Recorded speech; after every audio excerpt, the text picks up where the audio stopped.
So this is a conversation that I didn't know when was the appropriate time to bring it up. This has been a thing that I've wanted to talk about for a while, but I just didn't really know if there was enough mojo behind the idea. If this thought process was even something worth considering as a conversation worthy of being on the YouTube channel. Because today, what I wanted to do was talk about the Vancouver Canucks and their third overall pick, and I wanted to dive into Chase Reid. A guy that, by all accounts, they probably could draft third overall if the San Jose Sharks don't decide to reach and take a defenseman too early in the draft itself. The Vancouver Canucks are going to have an opportunity to take somebody good, whether that is a Caleb Malhotra or, by some miracle, an Ivar Stenberg if McKenna and a D-man go 1 and 2. But Chase Reid is a guy that has been touted by many in the scouting community as a huge riser and a potential top 3 talent. He could go top 2 if the San Jose Sharks really feel like that's their guy and they'd rather take a D-man than a superstar defensively responsible scoring forward like Stenberg. But when it comes to Chase Reid, there is this idea that I've been seeing pop up here and there. It's not a super popular idea, but it is one that's been discussed enough times to the point where I made note of it mentally. And it revolves around the fact that Chase Reid is an American defenseman from Chesterfield, Michigan.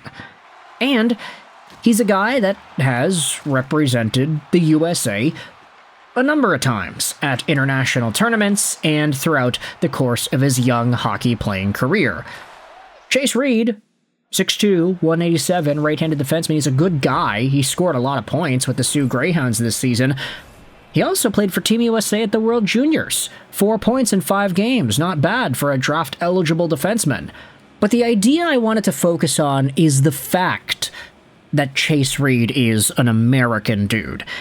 And the fact that he is a talented, offensively aggressive defenseman who has a super high ceiling. When you think about what Quinn Hughes was for the Vancouver Canucks, if you were to draft Chase Reid, he would be the next best opportunity you have at replicating the Quinn Hughes level of impact from a defenseman on the team in the future. Zeev Buium is great, but I'd say that Chase Reid has a tad higher ceiling than Zeev Buium at this point.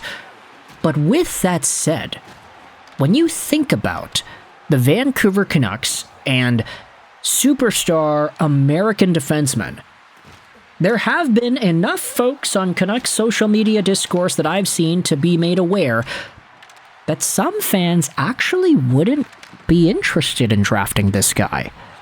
Not because he's not a talented D-man, and not because the Canucks don't need talented D-men, but because he is American. It's almost the exact opposite of Canucks fans saying that, oh, the Canucks should draft Gavin McKenna, or they should draft this good old Canadian guy and Caleb Malhotra, or that they shouldn't draft Ivar Stenberg because he's Swedish. There are a number of things that hockey fans and Canucks fans in particular like to say when it comes to the nationalities of the players involved. Yes, it's true. The Canucks have drafted a number of Swedes over the past few years, and the fact that they ended up getting another one in the Quinn Hughes trade is pretty significant, I'd say. Liam Ogren, Linus Karlsson, Lekaramaki, Elias Pettersson, Niels Höglander, Tom Wilander. A lot of Swedes in Vancouver, and that's always been the case. But when it comes to these American dudes, I think this guy may have inadvertently activated a level of fear in Canucks fans that we might not have thought about over the past few seasons beforehand. Think about it. Vancouver has had a decent amount of success with American players in the past. Going back to the Ryan Kesslers of the world, going a little bit forward to the Jordan Schraders. Okay, he wasn't very successful, I'll give you that. But even as far into the 2024 playoffs, I mean, there was a pretty big narrative about how Canadian guys were lacking on the Canucks, but how Americans were leading the charge. You had Garland, you had Miller, you had Besser, you had Demko, you had Hughes. It's an all-American lineup, and Canucks fans were eating it up. Didn't really matter that they were American, but they were good players who happened to all come from the US. And I can understand that there are a number of these guys that have decided to commit to Vancouver. Brock Besser, that guy wanted to stay. Thatcher Demko, he wanted to stay. Connor Garland wanted to stay, even. Despite the fact that you can say that maybe he shouldn't have stayed. But Quinn Hughes is the guy that puts a really bad taste in some Canucks fans' mouths when it comes to that element of being an American player from the U.S. who wants to represent the U.S. and who wants to play in the U.S. and who wants to do all this. It's him, it's Matthew Tkachuk, it's the rumor mongering going around with Austin Matthews and Brady Tkachuk. I feel like everything kind of exacerbated after the Olympics this season, right? We even saw Connor Hellebuck conversations on whether or not that guy would want to go back down south and maybe play with Florida or whatever. The fact that these American dudes on the U.S. Olympic team, many of whom happen to have been U.S. NTDP teammates and comrades, the fact that they're all clumped together in this weird situation where the ones that are playing on Canadian teams have the potential to ask out and go back down south like Matthew Tkachuk and Quinn Hughes already did, I think it's setting up a pretty dangerous way of thinking for some Canucks fans. Like, there have been some people saying, oh, I don't want to draft Chase Reid. Who wants another American defenseman that's just going to bolt to the U.S. once he finishes off his ELC? But then again, it's like, well, Zeev Buium is an American defenseman, right? Like, I guess that he's American-Israeli, but that guy was born in the U.S., and he's represented the U.S. at multiple tournaments. But then you acknowledge some of the other American talents that have committed to Canada and that seem to be very happy with what's going on. Jack Hughes' best buddy when he was in the NTDP was Cole Caulfield, and that guy's signed long-term in Montreal. Lane Hudson is signed long-term in Montreal. I feel like we just came across a very disappointing alignment in time where a few special talents on these Canadian teams all decided to leave right around the same time. I say Quinn Hughes, I say Matthew Tkachuk, now we're talking about Brady Tkachuk and Matthews. It's putting a really difficult standard on some of these American guys. Now, I guess you could also say that all of these players, Tkachuk, Matthews, Tkachuk, and Quinn Hughes, the fact that they are all so good gives them a level of power that maybe a Cole Caulfield hasn't attained just yet.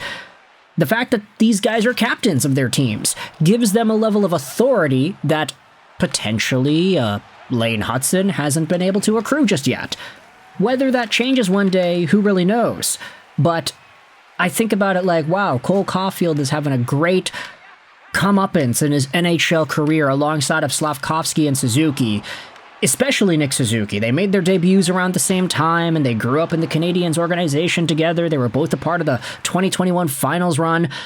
Those guys are bros for life, probably, right? But then I think about Vancouver, and it's like, well, Quinn Hughes was really good friends with Elias Pettersson when he came onto the team at first. Two quiet dudes that just did their business, and they were good at hockey, but then Pettersson sucked, and Miller was too hard on him, and then Quinn Hughes couldn't keep the team together, and it fell apart under his captaincy, and then it was like, oh, well, now he wants out. Is this a dangerous way of thinking when you apply this logic of American defensemen to guys like Chase Reid?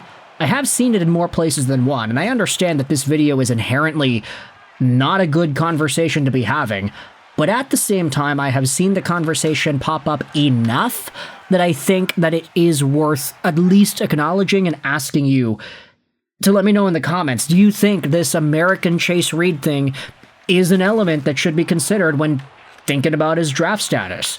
Oh, I don't want another American guy to come in here and be super good and then demand out because he wants to go back to the States. Is that a realistic way of thinking?